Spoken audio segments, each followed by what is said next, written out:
اس کے علاوہ کوئی دبی ہوئی خواہش بچوں میں پائی جائے تو وہ بھی ایک کاز ہو سکتی ہے گریڈنگ آف ٹیتھ کی۔ اس کے علاوہ بچوں میں deficiency of calcium and magnesium ہے، یعنی کیلشیم اور میگنیشیم کی جو ایک ریکوائرڈ جو ویلیو ہوتی ہے، جو نارمل ویلیو ہوتی ہے، اسے اگر یہ کم مقدار میں پائی جاتی ہے کیلشیم اور میگنیشیم، تو اس کی وجہ سے جو گرینڈنگ آف ٹیتھ ہے اس کی پرابلم ہو سکتی ہے۔ کان کا درد ہونے کی وجہ سے بھی یہ عمل جو وہ بچہ کر سکتا ہے۔ بعض کیسوں میں دیکھا گیا ہے کہ خوف بھی کازز ہو سکتی ہے گریڈنگ آف ٹیتھ کی۔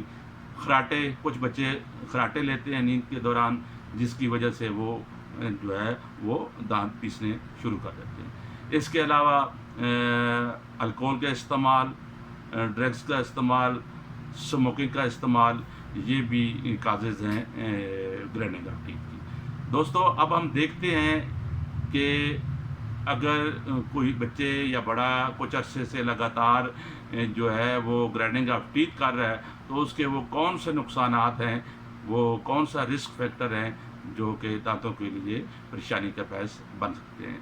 دوستو سب سے مین جو اس کا رسک ہے وہ دانتوں میں بھربھرا پن شروع ہو جاتا ہے، دانت بھرنے شروع ہو جاتے ہیں، کچھ قسموں میں دانت جو ہیں وہ ضائع ہو جاتے ہیں، اور اس کے علاوہ جو ہے کچھ ٹیتھ جو ہوتے ہیں وہ مور سینسٹیو ہو جاتے ہیں، ان میں جو ٹھنڈا گرم لگنے کی جو برداشت ہے وہ نہیں رہتی، یعنی وہ دانتوں میں سینسٹیوٹی جو ہے وہ زیادہ مقدار میں ہونے لگتی ہے۔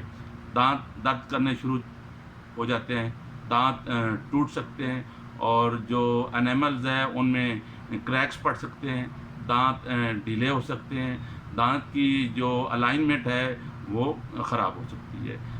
تو دوستو اگر یہ چیزیں پائی جا رہی ہیں بچے میں، بچہ گرینڈنگ آف ٹیتھ کر رہا ہے تو اسے فزیشین کو چیک کرانا چاہیے، کیونکہ کچھ کیسوں میں جو فزیشین ہے وہ ایک اسپیشل ماؤتھ گارڈ ملتا ہے جسے بائٹ سپلنٹ کہتے ہیں، وہ بچے کو یوز کراتے ہیں، جس کی وجہ سے وہ جو گمز پر پریشر ہے، دانتوں پر جو پریشر ہے وہ نہیں پڑتا، وہ جو اسپیشل ماؤتھ جو ہوتا ہے گارڈ ہوتا ہے، اسپیشل ماؤتھ گارڈ، وہ ان چیزوں کو سار لیتا ہے۔ تو دوستو اب ہم ان ہومیوپیتھک میڈیسن کو دیکھتے ہیں کہ جن کا استعمال کرنے سے یہ جو گرینڈنگ آف ٹیتھ کی پرابلم ہے وہ ختم ہو جاتی ہے۔ دوستو جو سب سے پہلی میڈیسن ہے جس کا بہت اچھا رزلٹ ہے بچوں میں، اگر دانت پیسنے کی بیماری ہو، دانت پیسنے کی پرابلم ہے، تو وہ میڈیسن ہے سائنا 30۔ میڈیسن جو ہیں وہ سمٹم سے بہت اچھا کام کرتی ہیں۔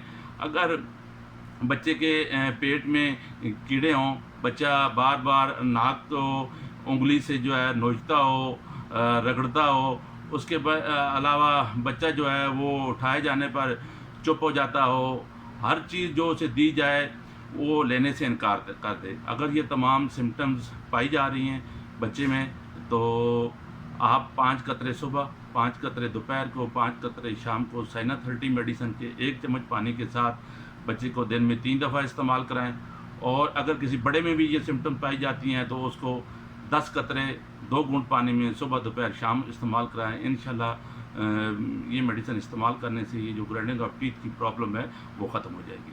دوستو جو دوسری میڈیسن ہے وہ ہے بیلاڈونا 30۔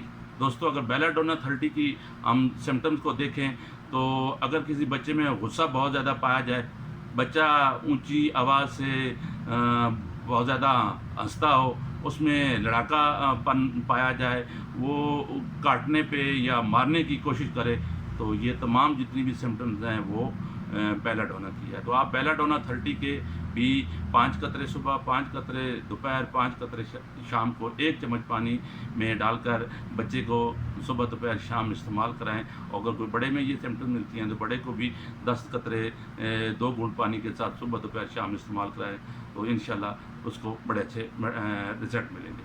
جو تیسری میڈیسن گرینڈنگ آف ٹیتھ میں اچھی شمار کی جاتی ہے وہ ہے کیمومیلا 30۔ تو کیمومیلا 30 کے اگر ہم سمٹم کو دیکھیں تو بچے میں اگر ریسٹلیسنس بہت زیادہ پائی جاتی ہے. بچہ ہر وقت یہ اس کو کی کوشش ہوتی ہے کوئی اس کو گود میں لے کے جو ہے وہ پھراتا رہے, تو یہ جو سمٹمز ہیں یہ ساری کیمومیلا کو شو کر رہی ہوتی ہیں. اس بچے میں چڑچڑاپن بہت زیادہ پایا جائے گا, بے صبری بچے میں بہت زیادہ پائی جائے گی.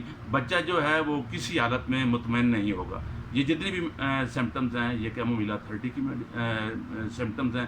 تو آپ کیمومیلا 30 کے بھی اگر یہ سمٹمز کسی بچے یا بڑے میں پائی جا رہی ہیں تو بچوں کو 5 قطرے 1 چمچ پانی میں ڈال کر صبح دوپہر شام, یعنی صبح 5 قطرے, صبح دوپہر کو 5 قطرے اور شام کو 5 قطرے 1 چمچ پانی میں ڈال کر استعمال کرائیں. اور اگر کوئی بڑا ہے تو اس کو آپ 10 قطرے دن میں 3 دفعہ استعمال کرائیں. انشاءاللہ اس کے آپ کو بڑے اچھے رزلٹ ملیں گے.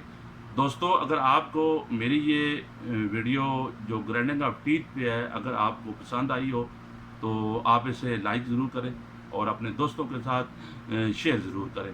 اور اگر آپ کو گرائنڈنگ آف ٹیتھ کے متعلق کسی قسم کا کویشچن ہو تو نیچے دیے گئے کمنٹ سیکشن میں اپنا کمنٹس میں اپنا کویشچن لکھیں. کسی بیماری کے متعلق اگر آپ مجھ سے کوئی کویشچن پوچھنا چاہتے ہیں تو آپ پوچھیں. انشاءاللہ میں کوشش کروں گا کہ جلد سے جلد آپ کے ان کویشچن کا میں جواب دے سکوں. Thanks for watching this video. اللہ حافظ.